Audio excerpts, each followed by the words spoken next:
volto para a Charqueada depois de 40 anos. Eu sou natural de Piracicaba, estive aqui na minha infância, quase adolescência, a última vez que eu estive aqui em Charqueada. Hoje eu não moro mais aqui nessa diocese, eu há muito tempo moro na cidade de São Carlos. Nós constituímos lá também uma comunidade, muito semelhante à comunidade do César, uma nova comunidade. Nosso nome é Comunidade Católica Querigma. Nessa comunidade hoje eu exerço a função de moderador geral. E essa comunidade já há bastante tempo, daqui a uma semana ela vai fazer 21 anos de fundação. Desses 21 anos, os últimos 18 anos nós nos dedicamos à manutenção de uma escola de educação básica.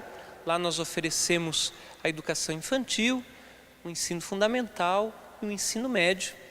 E o que eu vou fazer hoje, a partir do tema que nos foi proposto, a educação dos filhos e o desafio das mídias sociais, é contar um pouco da experiência que nós temos vivido ali no âmbito do trabalho da Escola Católica Querigma. Todos os desafios formativos que nós enfrentamos com os nossos alunos.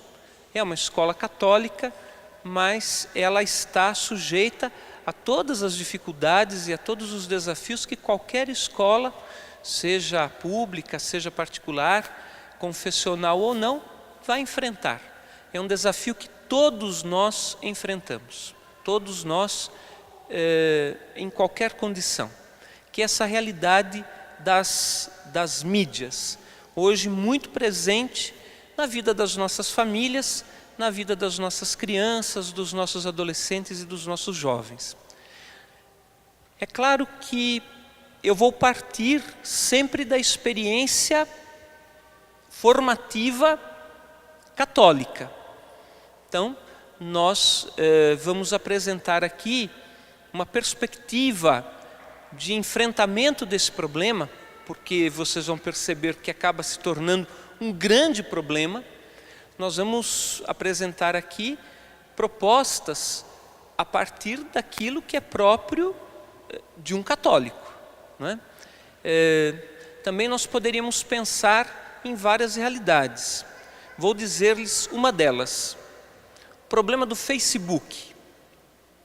Hoje, o Facebook é uma mídia social utilizada pela maioria esmagadora das pessoas. Nós sabemos que existe um problema instalado na nossa sociedade, que é a questão do divórcio, da separação. E, via de regra, a causa que sustenta o divórcio, a separação, tem sido a infidelidade. No Brasil, existem pesquisas que mostram que a causa primária da destruição dos casamentos é o Facebook. Essa é uma realidade da qual nós não podemos nos furtar. Nós não podemos nos esconder dessa realidade. A causa primária que explica por que casais casados há 20 anos, 25 anos, 28 anos têm se separado. Por que que a infidelidade, o adultério e, por conseguinte, o divórcio, a separação, as brigas, as violências, onde é que está a raiz de tudo isso? Então, via de regra, como causa principal, o Facebook. Você vai viver uma vida virtual, você vai encontrar uma pessoa que foi o seu namorado há algum tempo, há muito tempo, há pouco tempo, uma amiga, um amigo, e você vive um mundo de faz de conta, que é o mundo virtual, que é o mundo das mídias sociais. Ali você nunca vai encontrar solução para nada, a não ser esse tipo de solução. São válvulas de escape que inevitavelmente vão levar você a uma realidade como essa. Na escola, a nossa realidade hoje é de muitos alunos que vivem a experiência dos pais separados. Muitos, mesmo sendo uma escola católica. Nós temos uma quantidade muito significativa de alunos que têm os pais vivendo essa realidade. E é uma dura realidade. Então, nós temos acompanhado muito de perto isso tudo e posso dizer para vocês, as mídias, elas têm sido um motivo de destruição de muitos casamentos. E casamentos aparentemente sólidos, para casamentos de muitos anos, matrimônios constituídos há muito tempo. Então nós podíamos pensar em olhar para as mídias sociais nessa perspectiva, na nossa perspectiva adulta, na nossa perspectiva de casal. Isso daria uma boa palestra. Mas eu quero adiantar para vocês, e faço aqui um grande apelo e um grande alerta. Se você tem se dedicado ao Facebook com muita frequência, sobretudo você que é marido, sobretudo você que é esposa, tome cuidado. Porque nenhum de nós está invulnerável a esse mal. Nós poderíamos trabalhar a questão das mídias sociais numa outra perspectiva, na perspectiva da terceira idade. Hoje no Brasil há um boom, uma proliferação muito grande dessas mídias sociais nos vovôs e nas vovós, na vida dos vovôs e das vovós, que a gente chama de terceira idade. E associado a isso, infelizmente, aqui no Brasil, a parcela da população onde está crescendo de forma assustadora o número de portadores do vírus HIV são os nossos idosos. Essa turma da terceira idade está extremamente vulnerável ao vírus HIV. Por quê? Porque o acesso a esse tipo de mídia, da forma como tem sido feito pelos avós, né, ele expõe os nossos idosos a um sem número de situações para o qual ele não está preparado, dentre os quais uma vida prostituída. Eu não sei como é a realidade aqui de Charqueada, mas eu posso dizer qual é a realidade de São Carlos. Enquanto os vovôs e as vovós deveriam fazer o que o Papa Francisco tem pedido, ou seja, serem um sinal de sabedoria para as gerações mais novas, aproveitarem o tempo que restam na vida para rezarem pelas novas gerações, os vovôs e as vovós estão se deleitando nos bailões da vida. Eu preciso dizer isso. É a grande realidade. É a grande realidade. Os nossos idosos, que deveriam ser para nós esse esteio de sabedoria, têm sido, na verdade, enganados. E a culpa não é dos avós, a culpa não é deles, a culpa não é minha, eu já sou avô também. Tenho 2 netos, o meu formol é importado, né? Ele é diferente. Mas eu digo para você, nós que já somos, eu posso dizer porque eu sou avô, tenho 2 netos. Nós que somos avós, nós temos uma importância vital na sociedade. Eu vou repetir, o Papa Francisco tem insistido muito. Nós, avós, precisamos ser sinal de sabedoria. E a sabedoria só se encontra na intimidade com o Senhor Jesus. Portanto, nós, avós, precisaríamos ser exemplos de pessoas orantes, pessoas de fé, pessoas de intimidade com o Senhor, porque as gerações que vêm vindo perderam essas referências. Nós somos essa referência hoje para a sociedade, mas nós perdemos o nosso tempo. nos bailões da vida. E muitos desses bailões é aí que os avós, querendo viver como mocinhos e mocinhas, acabam contraindo, por exemplo, o vírus HIV. Aqui em Charqueada, vocês vivem uma realidade diferente. Mas um dia isso pode acontecer aqui. Eu vou dizer, nenhum de nós está imunizado a essa realidade. Todos nós podemos muito facilmente vivermos um dia tudo isso. Em São Carlos é uma cidade muito maior que Charqueada. Nós temos lá 2 grandes shoppings.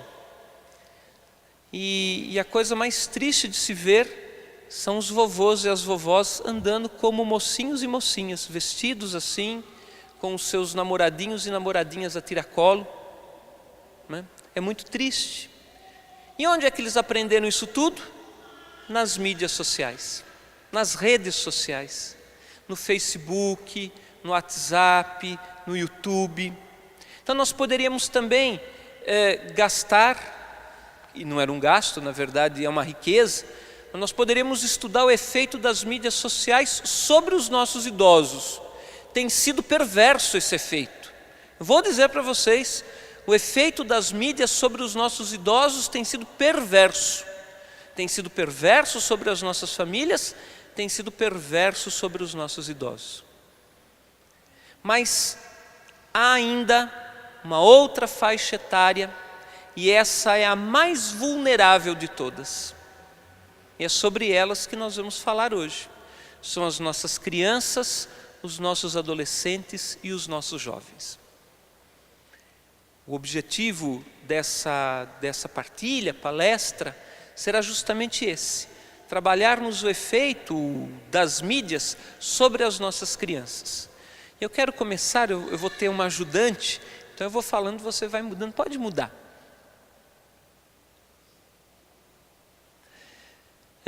Um índice muito próximo da realidade, um índice de 2015, que diz assim: 83% das crianças brasileiras entre 8 e 12 anos já estão ativas nas redes sociais. Veja, 83% das crianças brasileiras entre 8 e 12 anos já estão ativas nas redes sociais. O índice é ainda maior entre adolescentes de 13 a 16 anos, 97%. Então, está posto o desafio. Esse é um desafio do qual nós não podemos nos esconder. A gente não pode dizer, o problema não existe. O problema está posto. Hoje, a maioria esmagadora das nossas crianças, dos nossos adolescentes e dos nossos jovens estão expostos à internet, estão expostos às mídias, às várias mídias que existem por aí. Então, nós podemos desenvolver um raciocínio dizendo o seguinte: o problema são as mídias. Mas se eu pensar por aí que os problemas são as mídias, então eu tenho que dizer, padre, vou pegar a minha mochila e vou embora, porque nós já perdemos diante desse problema. Se eu disser, o problema são as mídias, nós já estamos derrotados, porque essa realidade já está posta na vida da maioria esmagadora das nossas crianças. Eu queria partilhar com vocês o mesmo problema em um outro aspecto. Como nós pais estamos sendo de fato pais? Como é que nós, pais e mães, estamos exercendo aquilo que nos foi concedido por Deus, sermos pais e sermos mães?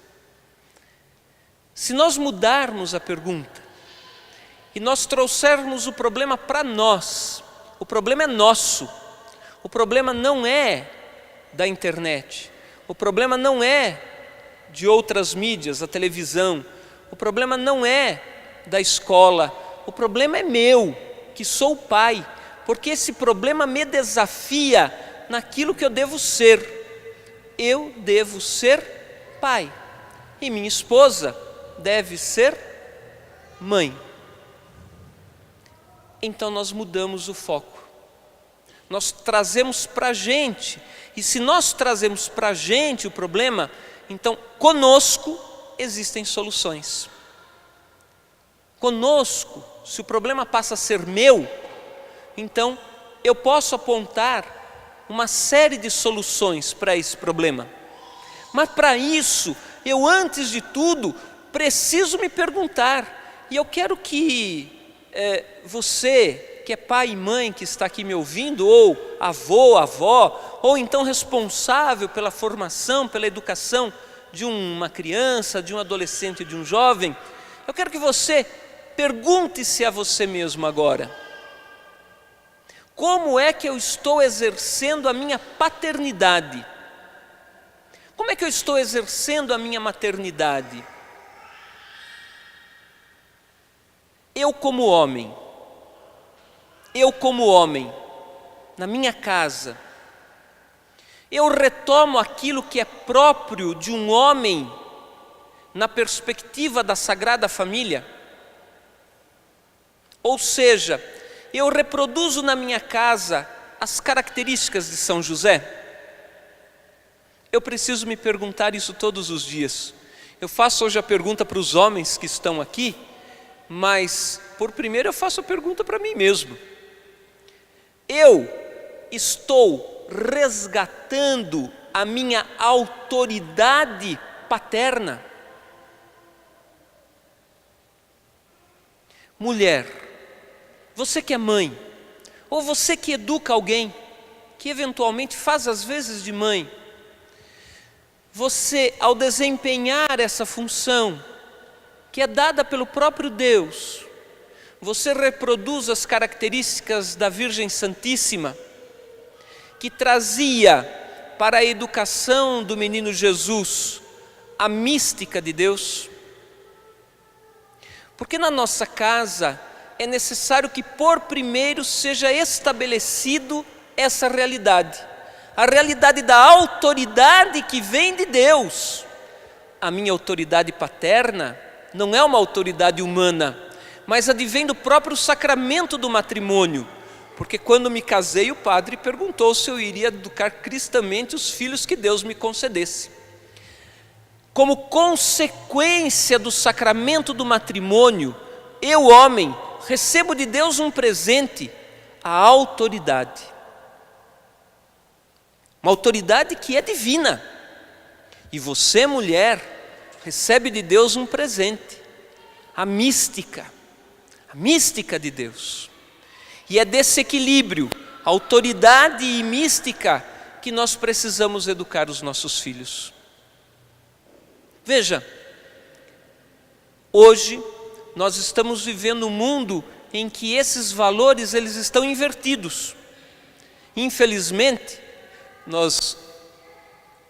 meu irmão de comunidade, o Carlos, que está ali, ele até brincava quando nós estávamos chegando aqui.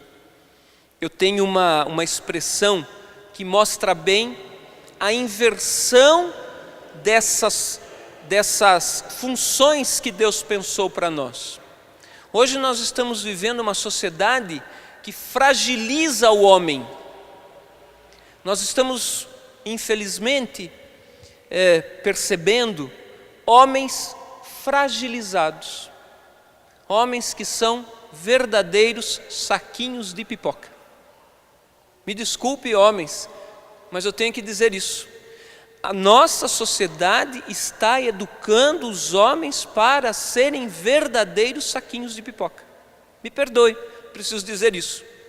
E em contrapartida, a nossa sociedade está empoderando as mulheres, dando-lhes um poder que não lhes é próprio.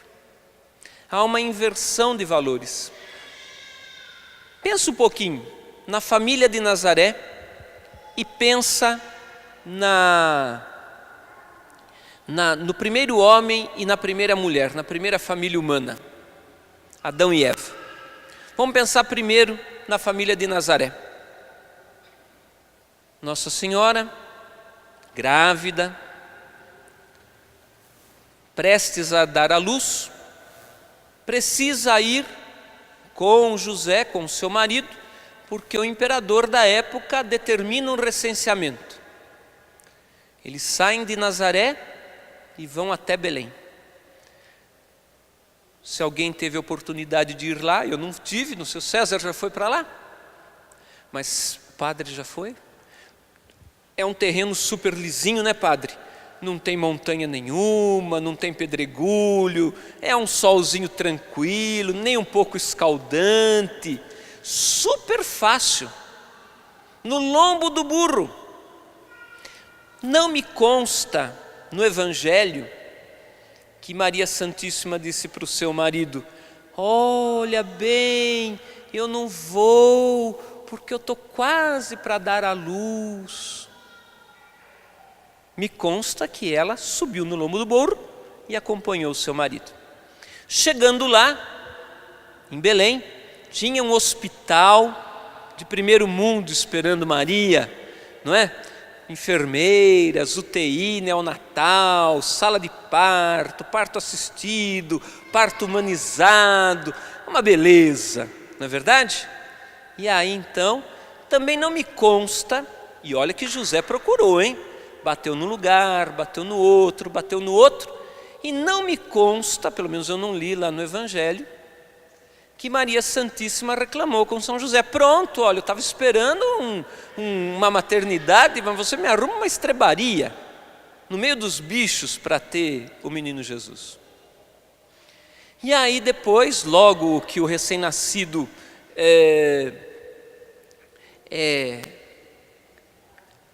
apresentado no templo, eles precisam imediatamente fugir. Aí fugiram assim, foram de Charqueada para Piracicaba. Até parece. Foram de onde estavam até o Egito. E mais uma vez, olha, não teve resguardo, né? Não teve ambulância, teve o lombo do burro. E lá foi Nossa Senhora. E me parece que Nossa Senhora foi tranquilamente. Vamos olhar agora para uma outra família, Adão e Eva. Então, vocês conhecem a história, eu vou logo no final. São José, um homem de Deus, convicto. Adão, quando Deus chama Adão: Adão, Adão, por que se escondes de mim? Ele, claro, como bom homem, disse: foi ela, a Eva. Eu não tenho nada a ver com isso. O problema é dela, pelo amor de Deus. Um saquinho de pipoca. Com todo respeito, Adão é a figura acabada daquilo que eu chamo de saquinho de pipoca. E a Eva também não aguentou o rojão e falou: a culpa é da serpente. Quando eu olho para a família de Nazaré, eu olho uma mulher de oração. Eu vejo uma mulher profundamente conhecedora da palavra de Deus, profundamente conhecedora dos desígnios de Deus, da vontade de Deus, da profecia de Deus. Se não fosse assim, se Maria Santíssima não conhecesse a palavra com intimidade, jamais ela teria, quando visitou a sua prima Isabel, pronunciado aquela oração belíssima do Magnificat. Ela retoma naquele poema todas as profecias que falavam dela própria e do menino Jesus. E ela só pôde fazer isso porque, inspirada pelo Espírito, ela era conhecedora da palavra. Mulher, eu falo para você agora, mulher que é mãe principalmente, você tem sido a mística de Deus da sua casa. Você tem conduzido os seus para essa intimidade com Deus. Você tem rezado com os seus ou pelos seus. Você tem desenvolvido, mulher, essa intimidade de Deus, essa intimidade com Deus. Mulher, você tem sido a revelação dos planos, dos projetos, do coração, do amor de Deus no seio da sua família. Não dá para a gente começar a conversar sobre essas coisas se antes nós não nos colocarmos assim. Homem, por que é que a Virgem Santíssima, ela confiava tanto em São José? Porque ela sabia que ele era um homem que pautava todas as suas ações a partir da vontade de Deus. E nós temos vários exemplos disso na própria narrativa dos evangelhos. O próprio Senhor conversa com José em sonhos. Mas isso tem um significado para a gente. São José é aquele homem que, inspirado pelo exemplo de Maria, ele vai também adquirindo a intimidade com o Senhor. E eu pergunto para você, homem, onde é que está calcada a sua autoridade de pai? Onde é que está calcada a sua autoridade de marido? É na sua cabeça? É nos seus propósitos? É nos seus projetos? Ou é na vontade de Deus, que vai nos ensinando a nós que somos homens, como de fato nós devemos ser homens e pais? Isso é muito importante. Eu preciso dar essa resposta. E eu preciso então retomar essas duas realidades nas nossas mãos. Nós que somos homens e vocês que são mulheres. Porque é só com essas duas realidades que nós vamos conseguir dar conta daquilo que está acontecendo com os nossos filhos. Porque eu tenho cansado de ouvir na escola pais e mães que chegam e dizem assim para mim: Luiz, eu não sei mais o que fazer. Eu cansei de ouvir isso. Eu ouço isso todo dia. Já são 18 anos escutando isso. O que me preocupa é que a cada ano que passa, nesses 18 anos, o número de pais e mães que têm dito essas coisas tem aumentado. Eu não sei mais o que fazer com os meus. E eu digo hoje com toda tranquilidade: mãe, você não está rezando. Pai, você não está rezando.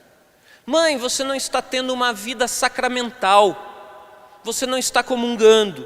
Você não está confessando. Você não está lendo a palavra de Deus. Você não está tendo intimidade com o Senhor. Pai, você está pautando a sua vida pelos seus próprios pensamentos e não pelos pensamentos de Deus. Porque na medida em que nós retomarmos, nós que somos adultos, responsáveis de educarmos as pérolas preciosas que o Senhor nos concedeu, que são os nossos filhos, se nós não retomarmos nas nossas mãos essa responsabilidade, eles serão destruídos. E o mundo hoje investe pesado para destruir a família, e investe mais pesado ainda para destruir os nossos filhos. E a nossa contrapartida tem que ser pesada também. Eu preciso dizer-lhes uma coisa: uma família que não faz a leitura diária da palavra hoje, eu preciso dizer isso, uma família que não tem intimidade com a palavra, é uma família vulnerável, absolutamente vulnerável. Uma família que não reza é uma família vulnerável. Uma família que não tem uma vida sacramental constante é uma família vulnerável. Uma pessoa que não comunga ao corpo e o sangue de Cristo está vulnerável, porque o mundo e o príncipe deste mundo, que é o próprio demônio, investe pesado. Um pai e uma mãe que não se confessa com uma certa frequência, que não procura a reconciliação com o Senhor com uma certa frequência, tem sido um pai e uma mãe vulnerável. Só é possível nós adentrarmos nessa realidade, nos números que eu vou mostrar para vocês, se nós tomarmos consciência disso. O problema não é dos nossos filhos, o problema é nosso.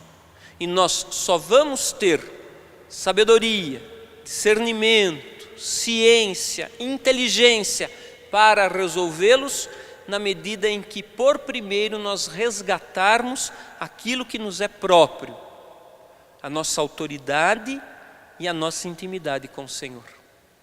Porque senão nós já perdemos. Nós já perdemos. Eu vou contar algumas coisas para vocês de coisas que acontecem na minha escola, uma escola católica, assustadoras. Talvez isso não seja a realidade ainda aqui dessa cidade, mas inevitavelmente acontecerá. Pode passar a próxima. Cerca de 45% das crianças que participaram do levantamento criaram uma conta no Facebook quando tinham entre 8 e 10 anos.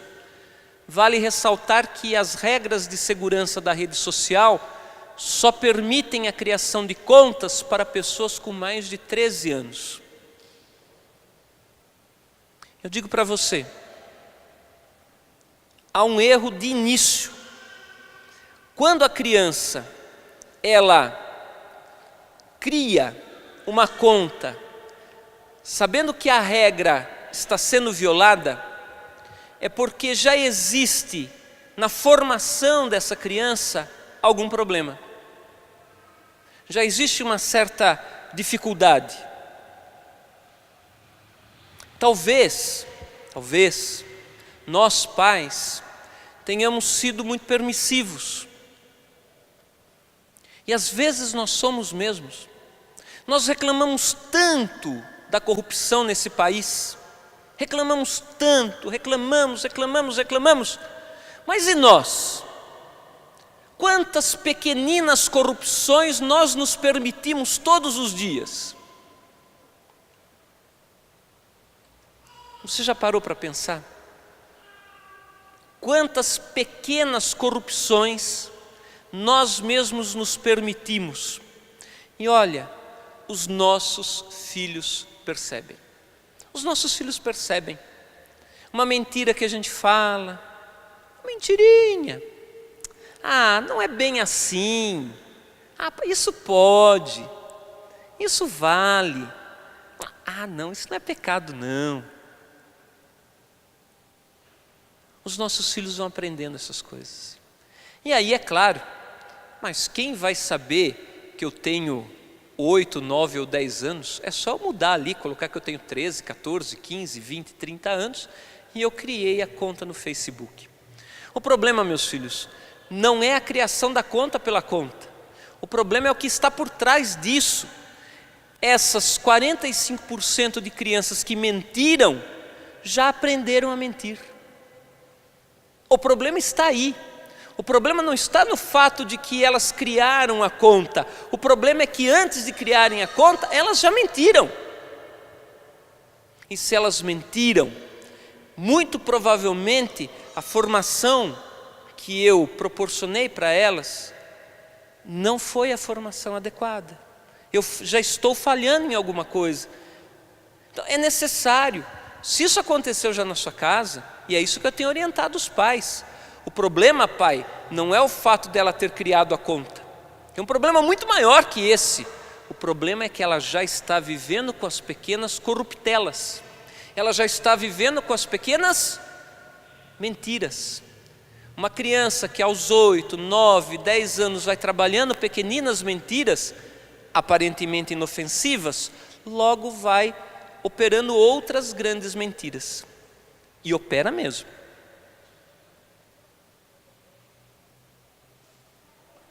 Um imposto que a gente não paga. Um estacionamento aqui não deve ter área azul, né? Um estacionamento, ou tem, não sei. Um estacionamento de área azul que ninguém vai ver. Um estacionamentozinho que é rapidinho. Meus filhos, os nossos filhos observam tudo isso. Os nossos filhos observam todas essas coisas. As pequeninas os pequeninos desvios que nós vamos fazendo. Por isso que eu disse, o problema não é deles, o problema é nosso, o problema é meu. Passa ao próximo, por favor.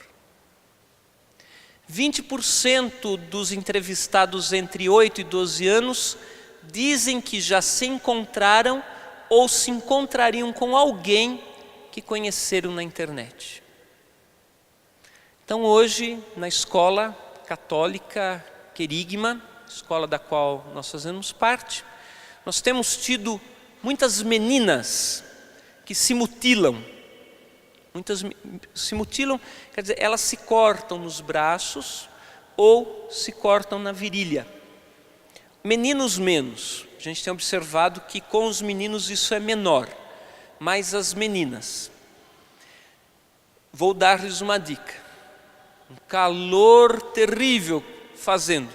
E sua filha, normalmente adolescente, de 9, 10, 11, 12 anos, com blusa, desconfie. Esse tem sido indicativo para a gente lá na escola. Um calor de matar e a menina de blusa. Não tem, peça para ela tirar a blusa. Peça para ela mostrar os braços. Então, nós fomos atrás. O que estava acontecendo? Então, a minha esposa, ela entrou num site que ensina a fazer unhas. Sabe essas unhas coloridas? A mulherada gosta, né, de pintar unha, fazer florzinha e tal. Então, ela entrou num site desse, né, simulando ser uma menina de 12 anos. Passou um dia, passou 2 dias, passou 3 dias.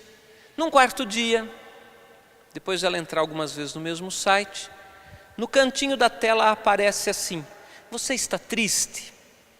Você está deprimida? E é claro, uma menina dessa idade é muito comum, né? As meninas ficam mais chorosas, mais manhosas, pela própria a proximidade da primeira menstruação, todas as mudanças hormonais pelas quais ela está passando. Eu tenho 2 filhas que já viveram essa realidade, eu sei como é que é isso. Tenho 4 filhos, 2 rapazes e 2 moças. E então, é natural que uma criança dos seus 12 anos tenha esses repentes de tristeza. Então a minha filha, minha esposa, clicou ali. Bom, eu tenho a solução para o seu problema. E a minha menina, a minha esposa foi e clicou. E aí então, lá estava ensinando como se mutilar. Como se mutilar. Porque você tem que tomar cuidado para mutilar-se, porque dependendo do corte que você faz, você se mata. Você corta aqui a veia, você morre.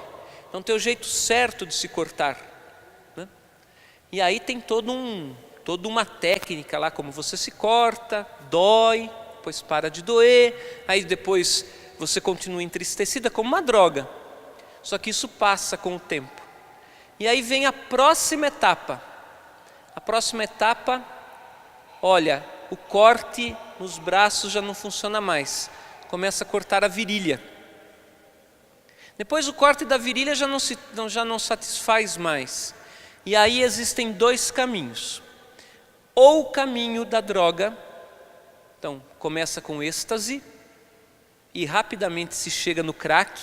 E na cidade de São Carlos hoje o que é pior que o crack, que é o oxi, que é o pior do crack. Ele é mais barato, mas o efeito dele é desastroso. O terceiro uso do oxi é irreversível. Ou então a prostituição.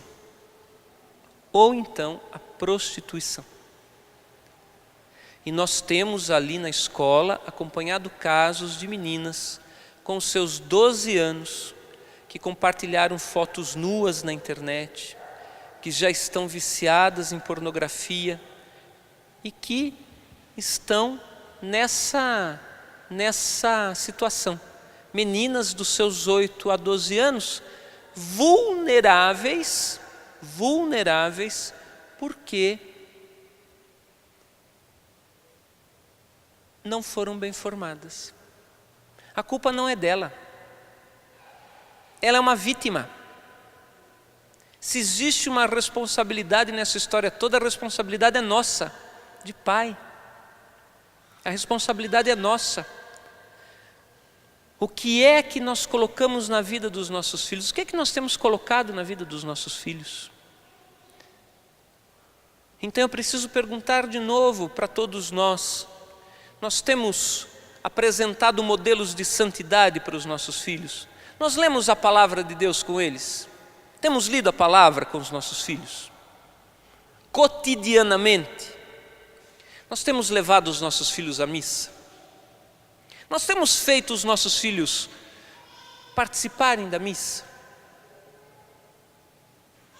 Mesmo a contragosto, mas você ali, com a autoridade que lhe é própria, porque você por primeiro participa com a atenção da missa. Você tem ensinado os seus filhos também a participarem? Ou você vai à missa com brinquedinho, salgadinho, pandeirinho, celular, videogame, filme? Padre, eu não sei se essa realidade é aqui, mas em São Carlos existe. A missa correndo e o menino lá, assistindo um filminho, comendo um salgadinho, brincando com um brinquedinho. Nós temos apresentado a vida dos santos para os nossos filhos. Lemos a vida dos santos para ele, apresentamos modelos de santidade. Os nossos filhos conhecem vida de santos. Os nossos filhos brincam, ao invés de ficarem pendurados na televisão, na internet, em outras tantas mídias. Eu ocupo o meu tempo em brincar com os meus filhos, porque se eu fizer o resgate desses 20% de meninas, ou eventualmente de meninos, e eu posso dizer isso sem errar, é a realidade que eu experimento em São Carlos. Via de regra, são meninas que não têm esses modelos e que buscam outros modelos. Buscam outros modelos na sua fragilidade, porque estão entristecidas, porque faz parte a tristeza da gente, faz parte. Elas não sabem lidar com a tristeza. Vocês já perceberam que quando tem velório, porque hoje em dia agora a moda é o indivíduo morreu às 8 e enterra às 10, porque a gente não pode sofrer, não é? E sofrer não, onde já se viu? Não, vamos enterrar logo, não é? Eu não sei. Eu estou contando a história lá da minha terra, tá? Lá é assim. O cara morreu às 8, às 10, quando muito meio-dia já está enterrando, porque eu não posso sofrer. Ai, que tristeza, ai, que dor, ver o indivíduo lá no caixão, como se a morte não fizesse parte da vida. A coisa mais difícil de encontrar hoje em São Carlos é criança em velório. Não, criança não pode ver essas coisas. Onde já se viu? Não é, vó? A avó tá dando risada, mas não é mais ou menos isso? Não pode mais. Então não pode sofrer. As crianças não sabem lidar com a falta. As crianças não sabem lidar com sofrimento. As crianças não sabem lidar com privação. As crianças não sabem lidar com não. E o efeito disso é que elas se tornam vulneráveis. Existe uma vulnerabilidade. As primeiras dores que sofrem fazem com que elas procurem amortizar a dor. E vão amortizar a dor assim. Primeiro mutilando-se, depois com a droga e eventualmente na prostituição. É assim que acontece. A realidade é essa. Mas talvez nós não estejamos permitindo as nossas crianças sofrerem. E é bom sofrer, é bom perder, é bom ser pobre, é bom ter privações, é bom saber ouvir não, é bom saber lidar com o fracasso, porque inevitavelmente nós fracassaremos, todos nós fracassaremos. Minha gente, a vida não vai ser essa beleza que nós estamos vivendo o tempo todo. Nós vamos ter desafios e nós precisamos ensinar os nossos pequenos a termos desafios e a enfrentarem esses desafios. Às vezes, e eu preciso dizer isso para vocês também, às vezes, muitas das nossas famílias não têm a presença materna e paterna. E a resposta que me dão é sempre essa: a vida está muito cara, então eu preciso trabalhar, só o salário do meu esposo não dá, eu tenho que trabalhar também. Mas será que todas as mulheres de fato precisariam trabalhar? Ou nós estamos trabalhando para encher a nossa casa de um monte de badulaque, um monte de porcaria, um monte de coisa supérflua, que não tinha a mínima necessidade? Às vezes as crianças hoje ganham em um aniversário só o que nós mais velhos ganhamos a vida toda. Elas não precisam disso. Somos nós, pais e mães, que criamos essas necessidades para os nossos filhos. Muitas coisas que os nossos filhos têm, eles não precisariam ter. É nós que criamos essas necessidades na vida deles. E quando falta, e quando não tem, e quando lhe é privado, ele não sabe mais lidar com a falta, ele não sabe mais lidar com a dor, ele não sabe mais lidar com a angústia, e ele vai buscar então outros colos, ele vai buscar outros colos, ele buscará outros colos. Passa ao próximo, por favor. Cerca de 48% das crianças e adolescentes brasileiros admitem que escondem suas atividades online dos pais. Já 33% dizem mudar seu comportamento quando sabem que os pais estão vigiando. Próximo, por favor. Entre as práticas mais utilizadas pelas crianças para esconderem o que fazem online estão: apagar o histórico do navegador, apagar mensagens, usar um dispositivo móvel em vez de laptop ou desktop, minimizar o navegador quando adultos estão por perto. Isso tudo é uma mentira, é um exercício de mentira. As nossas crianças estão em tenra idade aprendendo já a serem mentirosas. Estão aprendendo a mentira. Isso precisa ser denunciado.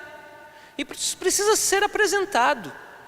Elas estão sendo vítimas de uma realidade com a qual nós não estamos conseguindo mais lidar. Nós não sabemos mais falar a verdade.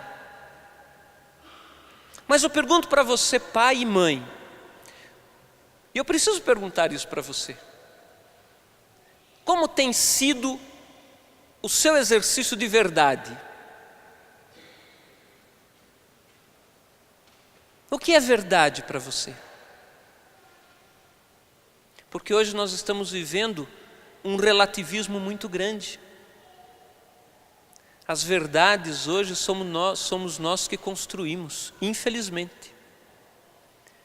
Há uma série de conceitos, padrões, verdades que hoje nós estamos relativizando. Se for do nosso agrado, é verdade.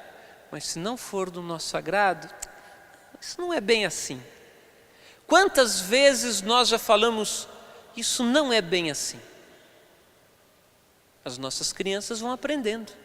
E o efeito desse aprendizado é o que está ali. O próximo, por favor. O estudo mostra que para esconder o que fazem nas redes sociais, 26% das crianças preferem utilizar nomes falsos ou apelidos em seus perfis. Pode passar? De acordo com eles, o motivo para fazer isso é para postarem o que querem, sem que os colegas saibam quem eles são. ou porque não querem que seus pais ou professores descubram que estão envolvidos com algum tipo de conteúdo impróprio. E via de regra hoje, o conteúdo impróprio diz respeito à sexualidade. Via de regra. Essa é uma outra realidade, a qual nós pais precisamos combater. A sexualização precoce das nossas crianças. As nossas crianças, elas estão sendo expostas. Isso que acontece na internet, ela é consequência. Vocês percebem o que eu estou querendo dizer? Isso é a consequência do problema. A gente está vendo o efeito. A causa é que as nossas crianças, elas estão sendo sexualizadas, erotizadas, muito precocemente. Muito precocemente. Quando nós permitimos, por exemplo, que as nossas crianças ouçam qualquer tipo de música. E aí eu de novo faço a pergunta para você, faço a pergunta para mim também. Que tipo de música o seu filho ouve? Ou melhor, vou fazer a pergunta para você. Que tipo de música você ouve? Esses sertanejos que colocam obscenidades, o adultério, a promiscuidade, que tratam a mulher como um objeto? Será que a gente está gastando o nosso tempo ouvindo essas músicas porcaria que só destrói a gente? Porque, meus filhos, já dizia Santo Agostinho, quem canta reza 2 vezes, a música ruim destrói o seu coração. Do mesmo modo como a boa canção te eleva a Deus, a canção ruim destrói o seu coração.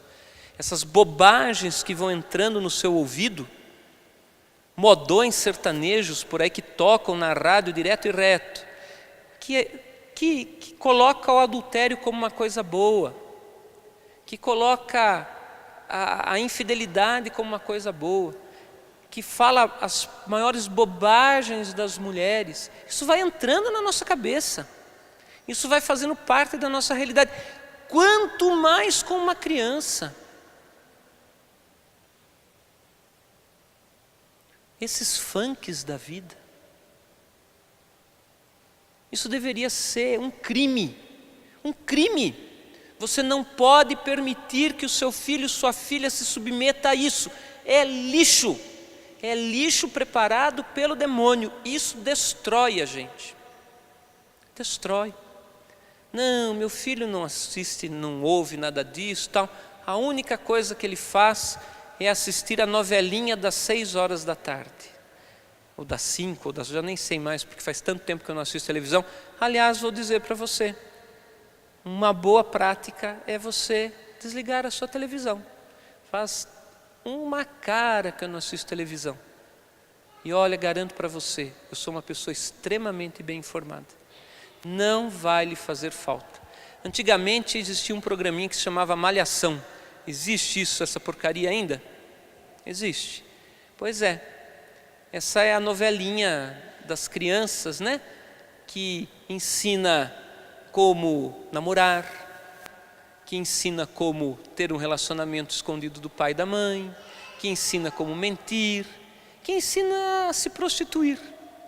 É desse jeito. É desse jeito. E aí os nossos filhos, eles vão sendo formados assim. Eles vão sendo erotizados por essas coisas todas. Espero que aqui ninguém, como católicos que somos, assistam Big Brother. Amor de Deus, que aí seria o fim da picada do fim. Amor de Deus. Aliás, eu vou repetir, melhor desligar a televisão. Não presta. São poucos hoje os programas, às vezes um ou outro programa católico que ainda vale a pena. Qual é o efeito disso na vida do meu filho? Ele vai entrar na internet e vai procurar pornografia, vai procurar conteúdo impróprio. Mas quando ele vai procurar o conteúdo impróprio é porque ele já está erotizado, entende? Ele não procura pela primeira vez. A vida que ele vive já está erotizada, já está assim. Olha, quer ver outra coisa que a gente tem que ficar atento? Festa de aniversário de criança. Festa de aniversário de criança não pode ter bebida alcoólica.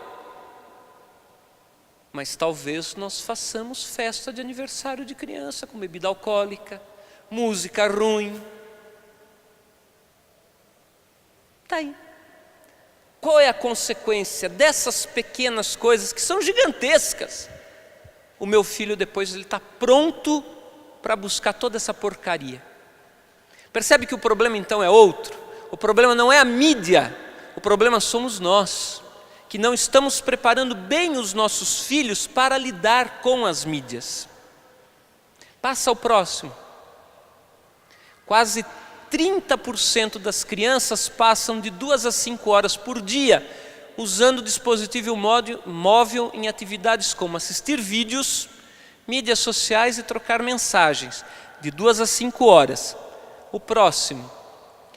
Entre as informações pessoais que as crianças dizem que já postaram nas redes sociais estão fotos, nome da escola, data de nascimento, endereço de e-mail, nome de familiares, telefone, endereço residencial. A criança não tem maturidade para lidar com essas informações, com essas realidades. E ela está vulnerável. Vulnerável à pornografia, vulnerável a essa engenharia social que leva você ou à prostituição ou à droga, vulnerável a roubos, vulnerável a sequestros. Próximo. As crianças de 7 a 12 anos, via de regra, acessam as mídias pelo computador, pelo celular ou pelo tablet, em casa, na casa dos amigos ou na escola. Deixa aí um pouquinho. Percebe que o problema não está fora de casa? O problema está dentro de casa. A maior parte desses acessos acontece dentro das nossas próprias casas. E aí, quando eu atendo os pais, eu atendo essas realidades. Eu digo todas essas coisas porque eu atendo essa realidade todo dia. Então é uma coisa que eu faço diariamente, cotidianamente. Então vem o pai e fala assim: não, mas veja bem, eu criei todos os dispositivos de segurança para que o meu filho não acessasse. Fala, filho, enquanto você está indo, seu filho já está voltando. Ele é extremamente mais esperto que você e que eu juntos. Não, mas eu tirei a internet do celular. Que bobagem. Com R$10 hoje você coloca uns créditozinhos, compra um chipzinho, coloca ali R$10, é um dinheiro fácil hoje para a criançada, né? Ele bota um chipzinho de memória e ele tem acesso à internet tranquilamente. E o que é pior, acessa toda essa porcaria de dentro da sua casa, de dentro da minha casa. Próximo. Na sua casa tem regras ou tempo determinado para usar a internet? 20% diz que tem tempo, 15% dizem que tem regras, mas 65% não tem regras. Mas sabe por que não tem regras para usar a internet? Porque não tem regras para estar em casa. Eu preciso dizer também outra coisa. Hoje, muitas dos nossos filhos, eles são verdadeiros hóspedes em casa. A nossa casa virou um hotel para os nossos filhos. A nossa criançada hoje tem dificuldade de sequer arrumar a cama, lavar a louça, varrer a casa, tirar pó, limpar o banheiro, limpar a geladeira, o fogão, recolher o lixo, varrer o quintal, lavar a rua, nem pensar. O seu filho, a sua filha, tem participado da realidade da sua casa? Ou ele vive que nem um pachá, a rainha da Inglaterra dentro da sua casa? E você, ou eu, ou qualquer um de nós que somos adultos, somos os seus serviçais. E ele não faz absolutamente nada. A falta de regra na internet é efeito de uma outra falta de regra, a falta de vivência em casa. Os nossos filhos não vivem a realidade da casa. a dureza do dia a dia. Ô mãe, é duro arear a panela, não é? É duro lavar a louça. É duro lavar o banheiro. É duro limpar as coisas. Eu sei porque eu fui educado assim. Não tinha conversa. E minha mãe era terrível. Minha mãe era terrível. Ela era exagerada. Ela jogava a moedinha na cama. Se a moedinha não pulasse, ela desarrumava e mandava arrumar de novo. Que nem no quartel, né, Carlos? Mesma coisa. Não morri por isso. Você não precisa fazer isso. Eu não faço isso com as minhas meninas, e como agora não preciso mais porque eles cresceram, todos já são grandes. Mas eu não precisei fazer isso. Mas precisei fazer com que todos eles participassem de todos os serviços da casa. Os meninos e as meninas sabem cozinhar, sabem lavar, sabem passar, sabem limpar, sabem tudo. Não morreram por isso. No final vou contar como eles são hoje. Próximo. As redes sociais preferidas. Facebook, a idade mínima é 13 anos. Não sei se vocês sabiam, mas a idade mínima para uso do WhatsApp é 16 anos. Legalmente, uma criança só poderia usar o WhatsApp com 16 anos. Agora muita gente ficou de pestana levantada. Pois é, 16 anos. E sabe de onde eles tiram esses dados? É assim, isso são regras internacionais dizendo assim, no caso do WhatsApp, a quantidade de informações ao mesmo tempo que você recebe no WhatsApp é tão grande que uma criança que tem menos de 16 anos, ele não tem capacidade cognitiva para lidar com aquela quantidade de informações. Por isso que o cara fica viciado em WhatsApp. Nós ficamos. É muita informação ao mesmo tempo. Uma criança de 16 anos não poderia, antes de 16 anos, não deveria ter acesso ao WhatsApp. YouTube, daqui a pouquinho eu vou mostrar para vocês um dado assustador. Instagram, e míseros 2% não acessam as redes sociais. Os meus filhos estão nesses 2%, eu vou contar para vocês depois. Por quê? Próximo. Aqui, olha, o que mais as crianças gostam de fazer na internet? Redes sociais, então conversa, tal. Segundo, temas impróprios. E terceiro, jogos e filmes violentos. Então, isso é um indicativo muito importante, porque retoma também uma outra realidade. Como tem sido o relacionamento lá em casa? Porque, olha, via de regra, eu posso dizer isso também de experiência própria. As crianças que buscam jogos violentos é porque têm vivido experiências de violência em casa. E aí, nós precisamos repensar como é que nós estamos nos relacionando.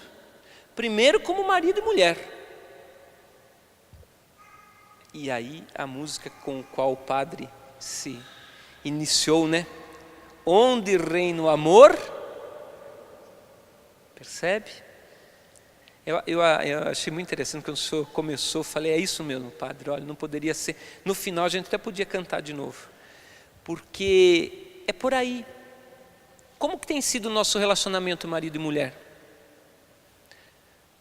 Nós mostramos, damos provas de amor pública para os nossos filhos, no sentido, não é para vocês saírem se beijando, sabe? Não é isso, não é isso. Você trata bem a sua esposa? Você trata bem o seu marido? Você é carinhoso, terno? Porque ser machão não é ser homem com H maiúsculo. Homem com H maiúsculo, ele é carinhoso, terno, compreensivo. Ele forma a sua esposa. E você, esposa, tem tratado bem o seu marido? Sobretudo diante dos seus filhos? E como tem sido o relacionamento com o seu filho? Porque ultimamente o que nós temos visto é isso. A criança nem bem abre a boca já recebe um belo de um safanão. Abre a boca e já recebe um belo de um xingo, de um grito. E essa violência toda, ele vai querer dar vazão. As crianças, elas vão internalizando tudo isso, pais e mães, e ela vai dar vazão nas redes sociais. Quando ela busca um jogo violento, um site violento, um filme violento, é porque por primeiro ela já foi de alguma forma vítima de violência, ou porque ela própria foi violentada, ou porque ela assistiu violência, e violência doméstica, violência dentro de casa. Vou então voltar. O desafio não está no filme, o desafio está antes do filme. Antes do filme é como é que nós estamos nos relacionando dentro das nossas casas. Há de se pensar. Se você se pauta pela sua cabeça, pelo seu sentimento, pela sua emoção, realmente dá vontade de dar um safanão, não é? Mas quando você se pauta pela palavra, tem o seu temperamento dirigido pelo Espírito, é uma pessoa de vida sacramental, você vai controlando essas suas reações. A minha esposa chama-se Rosa. Ela é uma rosa, mas tem muitos espinhos. Toda rosa tem espinhos. Nós, nesses quase 25 anos de casados que temos, nós nunca brigamos. Nunca brigamos. Nós temos uma máxima que nos acompanha: que o sol não se deite sobre a sua ira. Nós já ficamos bravos um com o outro, já ficamos. Então nós temos algumas regras práticas. Se ela está brava, eu não respondo. Se eu estou bravo, ela não responde. Mas antes de deitarmos, nós nos reconciliamos. Eu pedi perdão para minha esposa inúmeras vezes. E inúmeras vezes minha esposa pediu perdão para mim. Porque quando você não faz isso, o seu leito nupcial acaba sendo um caldeirão do demônio. Aquilo vai curtindo dentro de você e no outro dia você levanta pior do que quando você foi dormir. Por isso que a palavra de Deus é sábia, que o sol não se deite sobre a sua ira. Você já pediu desculpas para o seu filho? Eu já pedi desculpas para os meus, várias vezes. Porque ralhei sem precisar, porque bati com raiva e não precisava. Embora o psicotapa funcione, viu? Não, essas partes sentantes aqui foram feitas para isso. Quando Deus pensou o bumbum, Ele pensou para isso também. Não faz mal. Faz mal beliscar. Beliscar faz mal. O braço não foi feito para apanhar. O que foi feito para apanhar é o bumbum. Está ótimo. Beleza. Sem raiva, sem ódio, sem despejar toda a sua frustração na vida do seu filho. Não tem necessidade. Não se faz isso publicamente. Pai, jamais faça isso publicamente. Jamais faça isso publicamente. O efeito vai ser isso, né? Ou procurar temas impróprios, ou procurar jogos e filmes violentos, ou então sites de relacionamento. E os outros? Próximo, por favor. Estudantes entre o 8º ano do ensino fundamental e a 3ª série do ensino médio responderam sobre hábitos nas redes sociais e seu bem-estar psicológico. 25%, 25% dos alunos afirmaram passar pelo menos 2 horas nas redes sociais diariamente e foram os que mais mostraram sinais de depressão, ansiedade e pensamentos suicidas.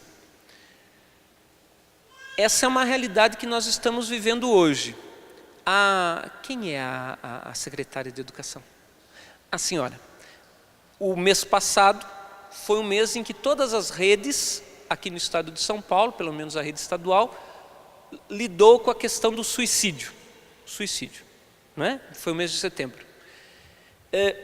Na cidade de São Carlos, que não é nenhuma cidade tão grande assim, a quantidade de suicídios entre jovens e adolescentes aumentou assustadoramente. Há 3 semanas, em uma escola católica da cidade, que não é a nossa, lá tem outras escolas católicas, o menino subiu no 3º andar do prédio e se jogou lá de cima. Cometeu suicídio. Não morreu porque o anjo da guarda dele estava de plantão. Um pouquinho antes dele chegar no chão, tinha um puxadinho de um subsolo. Então ele bateu no puxadinho, uma telha de zinco, e caiu. Ele bateu, fez assim uma bolinha de ping-pong. Tum, pum, caiu na grama. E não morreu. Quebrou umas 3, 4 costelas, mas estava lá, belo e formoso. Mas ele queria se matar. Se você vai no velório hoje de São Carlos, o que tem de jovens e adolescentes sendo velados, vítimas de suicídio, e é função disso. Ele já tem algum problema, ele já tem alguma dificuldade, tem algum desequilíbrio, tem algum trauma. Na história de vida dele já aconteceu alguma coisa, e o acesso às redes potencializa. Quantas crianças nossas hoje na escola com TDA, TDAH, hiperatividade, déficit de atenção, como é que se chama? Dupla personalidade. Não é à toa. Expostos que estão a toda essa realidade. Próximo, por favor. Estima-se que 60% das crianças brasileiras com até 8 anos de idade utilizem um smartphone. Olha que absurdo!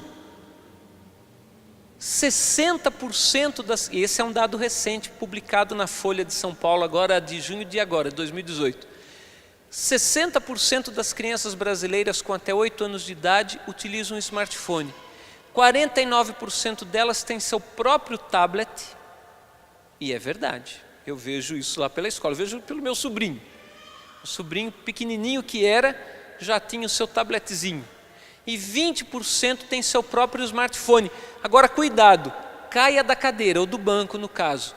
Entre as crianças de 0 a 2 anos, 38% já possuem algum dispositivo. De 0 a 2 anos de idade. É claro que não é o caso de nenhum de vocês. E depois de você ver tudo isso, você não vai ficar tentado a fazer essa besteira e dar um tablet, smartphone, nenhum desses dispositivos para o seu filho. Cíntia, pelo amor de Deus, hein?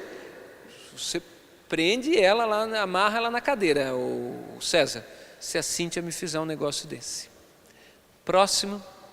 47% das crianças com até 8 anos de idade gastam mais de 3 horas por dia com o mundo digital, enquanto que a Sociedade Americana de Pediatria pensa em não mais que 1 hora. E aqui é uma outra realidade que tem acontecido, são os influencers, youtubers, são os influenciadores digitais. Metade das crianças, desses 47% de crianças com até 8 anos de idade, eles têm um influenciador digital, eles acompanham, eles seguem alguém, ou no YouTube, ou no Facebook, e olha, esses caras ensinam o que há de pior. Palavrão, obscenidades, promiscuidades, desobediências, má alimentação, indicação de filmes de baixíssima qualidade e calão, ensinam a como colar na prova, ensina como enganar o pai e a mãe. Nós precisamos de outros modelos, não um influenciador digital. Se o menino ou a menina procura um influenciador digital, é porque ele já perdeu a sua referência. Portanto, o problema não é dele nem da mídia, o problema é meu. Se o meu filho está procurando um influenciador digital, é porque eu, pai, perdi a capacidade de influenciá-lo. Tem alguma coisa errada comigo. O erro não está fora, o erro está dentro. Eu perdi essa possibilidade. Bom, eu falei para vocês, eu tenho 4 filhos. Qual a experiência que eu fiz? Agora eu vou contar minha experiência de pai. Isso tudo que eu falei para vocês eu falo todo dia. E olha, na hora os pais dos alunos ficam de cabelo em pé. Falo, pronto, perdi o aluno da escola. Mas depois eles voltam, viu? Mas eles repensam. A gente tem feito um trabalho muito interessante lá na escola, nesse sentido, de procurar ajudar o pai a lidar com essas outras realidades. E, via de regra, os problemas que envolvem as mídias, elas são minimizados. Os problemas caem muito, porque o pai tem presença, o pai tem autoridade, o pai tem pulso, o pai tem palavra, o pai é modelo, se oferecem outras coisas. Bom, eu tenho 4 filhos. Meu mais velho, já casado, tem 2 filhos, participa com a gente na comunidade.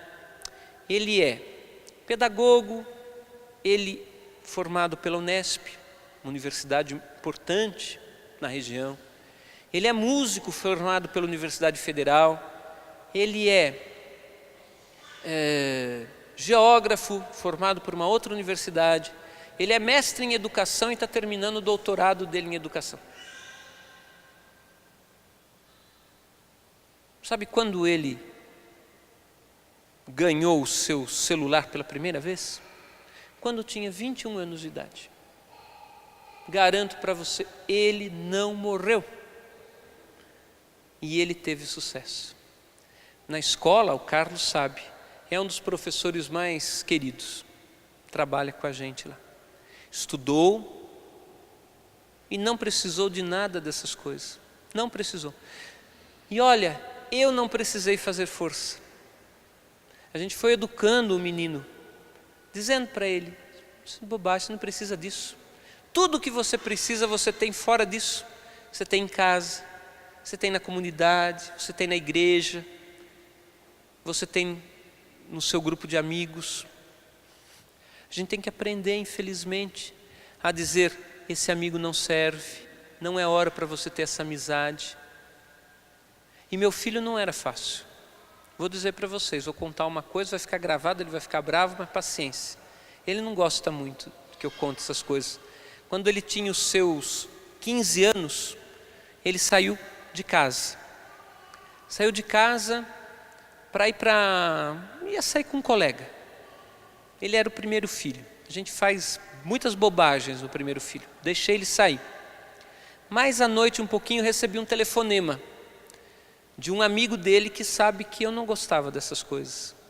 Olha, o seu menino está numa festa assim, assim, assim, em tal lugar. Não tive dúvida, padre. Peguei meu carro e fui. Entrei na festa. A festa estava bombando. E o pai entrando na festa, imagine a cena. Mas eu peguei aquele moleque de 15 anos pelo cangote e vim. Bom, a festa acabou, né? Porque, enfim, a cena foi patética. Não tinha nem como continuar a festa. Puxei o moleque, botei o moleque dentro do carro e vim para casa. Mas ele chegou em casa, mais bravo, subindo pelas paredes que ele estava. Eu vou embora. Abri a porta da rua é a serventia da casa. Vai. E ele foi. Pior que ele foi. E aí eu mantive firme. Foi, pode ir. Vocês acham que eu fiz isso com alegria? Claro que não. Por dentro é uma faca que passa o coração da gente. Uma faca. Vocês acham que eu dormi? Claro que não. Claro que não. E tive que aguentar o rojão ainda, porque mãe é mãe. Não é? Isso é coisa de pai, não é coisa de mãe. Mãe não faria isso. Aguentei firmão. No outro dia, ele chegou. Eu estava lá para recebê-lo. A primeira pessoa que ele encontrou na porta foi o pai dele. Ele pediu para sair, ele saiu como o filho pródigo.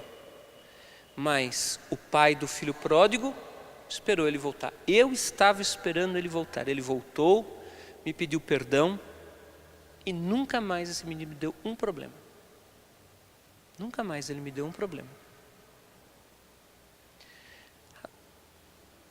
é aquele caso, é aquela circunstância. A gente não pode tomar uma regra, falar, agora eu vou passar uma régua e todo mundo vai fazer igual. Mas pai, você sabe impor limites. E às vezes vai ser necessário impor esses limites. Às vezes vai ser necessário, pai, rasgar-se por dentro, mas ao mesmo tempo estar pronto para recebê-lo de volta. Esse foi o primeiro. Primeiro a gente erra mais, né? Depois eu tenho uma outra menina tem 23, também formada na USP, uma outra universidade muito importante. Mesma coisa. Ela só teve acesso a um aparelho celular quando entrou para a comunidade, que veio morar aqui em Santa Bárbara. Ela é missionária de uma outra comunidade, ela não está na mesma comunidade que a gente, está em outra comunidade. Olha, vocês conheceram a Luísa, né? As meninas lá atrás. Ela é bobona, não conhece nada da vida, vai morrer sem o celular? Você acha? Vindo morar sozinha aqui, missionária, na casa, padre, que eu apresentei aquela vez. Não precisou. O terceiro tem 21, é o Lucas. Lucas, ele teve um celular agora há pouco também, um pouco mais cedo que os outros. Terminou o curso de letras na Unesp, foi aprovado, né? No mestrado. Não tem problema nenhum. Percebe? Não precisou de nada disso para estudar, para conhecer o mundo, né? O mestrado do Lucas foi tão elogiado que talvez ele pule direto para o doutorado. De tão bacana que é, ele vai estudar o Tolkien a partir de Santo Agostinho, umas coisas muito malucas lá que ele fala, não entendo nada. Enfim, negócio dele. E a mais nova tem 16 anos, também vai para o mesmo caminho, está no segundo colegial, vai tranquila, brinca. Maria Vitória, né? Pessoa que trabalha conosco ali, envolvida na vida comunitária, né? Vive toda essa realidade que a gente vive. Fez o Enem agora, está no segundo colegial, foi muito bem, teve uma pontuação muito boa, não precisa de nada dessas tranqueiras, vive tranquilo. Em casa não tem televisão já há muito tempo, então meus filhos não estão submetidos a essas coisas todas aí. Nós decidimos, né? Com eles inclusive, vamos desligar, bobagem, né? Nós brincamos muito, né? Eu sempre brinquei muito com os meus filhos, trabalho de manhã, de tarde, de noite. Eu saí de casa hoje, para vocês terem uma ideia, às 4:30 da manhã. O Carlos e eu estamos fora de casa desde as 4:30 da manhã. Eu já fui para São Paulo, já dei uma palestra lá, já voltei, descansei um pouco, né, na casa do César, lá um banquete que teve lá. E aí, uxe Maria, banquete e pão de queijo. Então todo mundo vai querer ir lá na comunidade, César. Pão de queijo, deixa eu explicar, mas que eu e o Carlos somos fãs de pão de queijo. Então, mas é assim, a nossa vida é assim. Trabalhamos muito, mas todo o tempo que nós temos, e olha, tudo que eu estou falando, o Carlos poderia vir aqui e contar a mesma coisa das filhas dele. As duas filhas do Carlos também são missionárias. Uma está numa comunidade, na mesma comunidade que está minha filha, a outra está na nossa comunidade ali, né? Existem outras famílias fazendo essas opções. E quando nós fazemos essas opções, nós ganhamos muito. A qualidade do nosso relacionamento é muito bom. Não dá para medir em quantidade, mas dá para medir em qualidade. A qualidade precisa ser boa. Se você tiver uma boa qualidade de relacionamento com os seus filhos, garanto para você, você não vai viver todas essas realidades que nós expusemos aqui. Não vai viver essas realidades. É garantia. Agora, como é que você vai construir uma vida de qualidade de relacionamento? Com uma vida em Deus. Não existe outra solução para a gente, a não ser a pessoa, a mensagem, a palavra, a presença de nosso Senhor Jesus Cristo. Não há outra alternativa hoje. Eu vou terminar dizendo isso.